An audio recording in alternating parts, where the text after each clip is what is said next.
External empathy. External empathy comes about when you are looking at an issue outside of your business honestly, without pretense or judgment.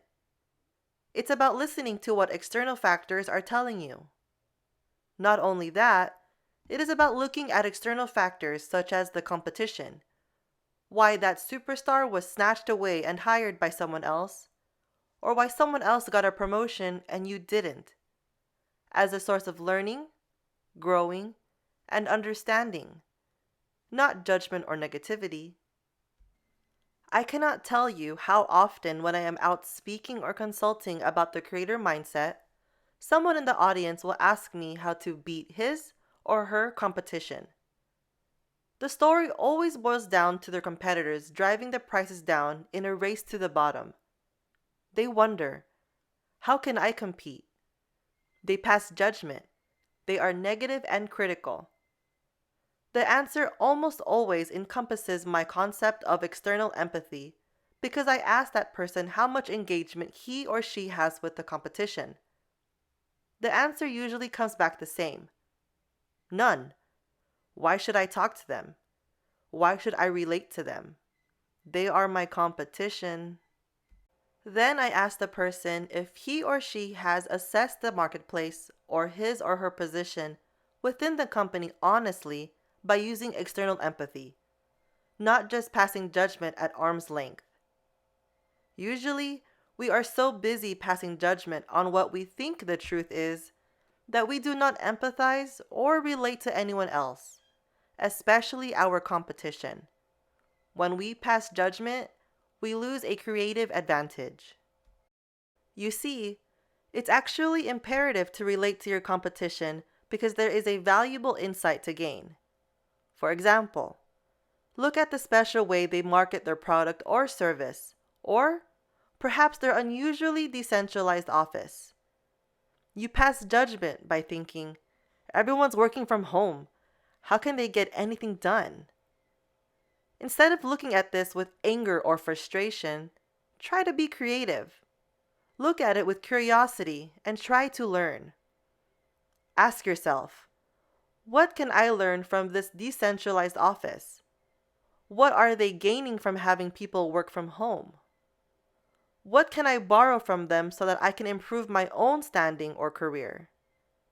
By doing that, you will find clues to help you improve your business or career to compete more effectively. There is a world of creative wealth that can be had by studying these clues. It just takes the will to try. External empathy is not about passing judgment on the competition. External empathy is instead a creative tool that allows you to look honestly at your career or company and assess it against external forces in an honest and fair way. There, you will unlock opportunity. Courage. Courage is one of the most difficult components of the creator mindset to master. You need courage to find out what you are doing wrong and try something new to fix it. It takes a lot of guts to look at yourself and recognize that there is room for improvement.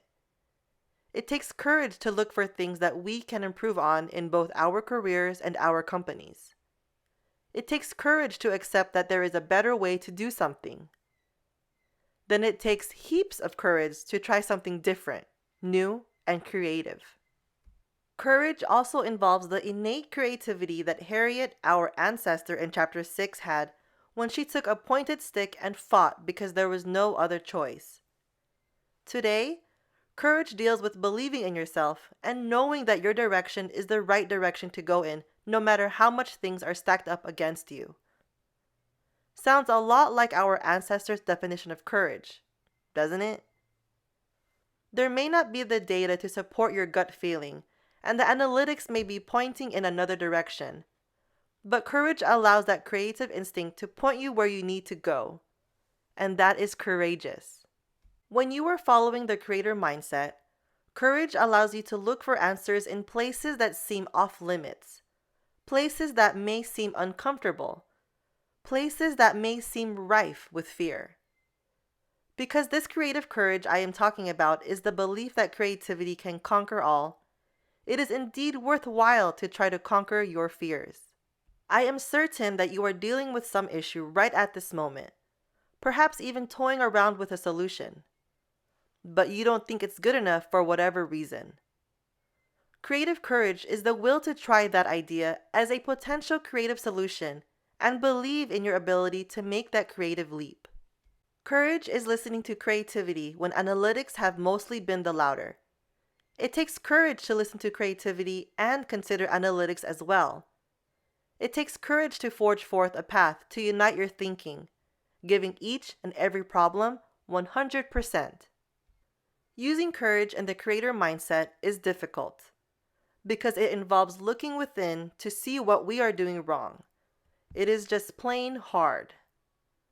We spend so much of our lives, both professional and personal, trying not to look at our flaws. Therefore, courage becomes one of the hardest tools to master.